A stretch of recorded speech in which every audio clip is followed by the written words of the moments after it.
because we thought it would be easiest to explain the reactant, active site, and product involved with NADPH-dependent cytochrome P450 reductase, also known as CPR, and the iron transporter protein. We used Anna's little brothers to demonstrate the movement of the reactants into the active site and the release of the products.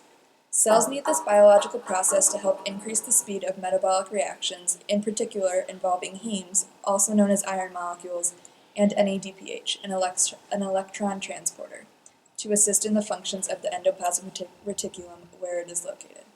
The iron transporter moves hemes into the cell through receptor-mediated endocytosis so that they are ready for the reaction. NADPH in a heme binds to the CPR's active site, and NADPH passes an electron to the heme, and the resulting products are released. From the producers of Who's Your Daddy, we bring you the Biology Brothers. Hi, welcome to Biology Brothers. Today we are going to be exploring enzymes.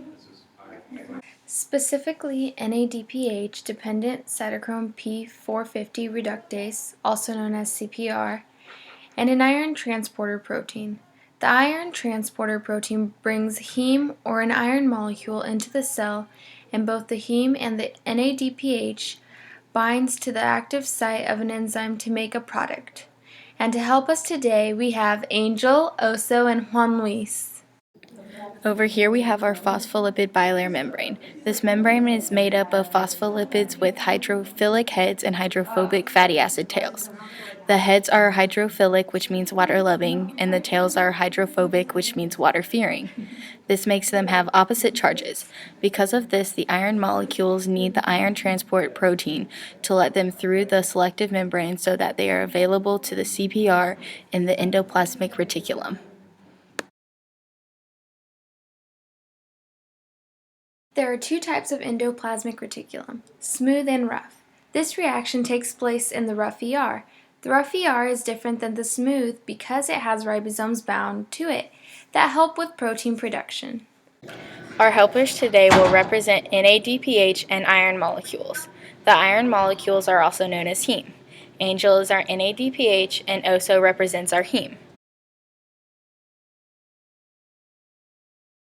As you can see, the molecules are floating around the outside of the membrane, and as they approach it, Juan Luis, our iron transporter, lets our iron molecules into the cell.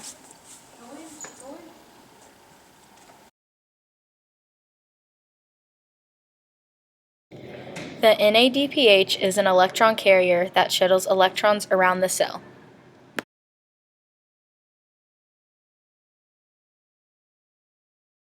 NADPH and heme are brought to the active site of CPR in the rough ER.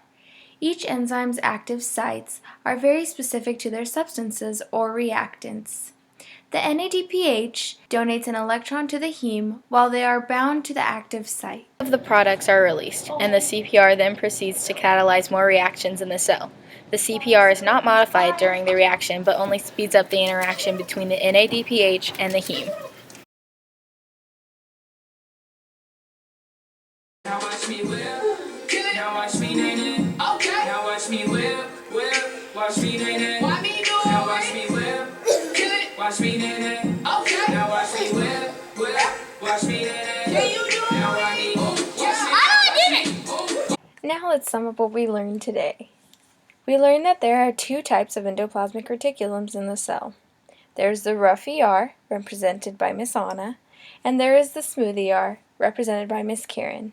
We then went on to explain how our transporter is necessary for certain molecules, like heme, to get across the cell's membrane or phospholipid bilayer. Juan Luis, our iron transporter, opened the door for the iron heme molecule to get across the membrane.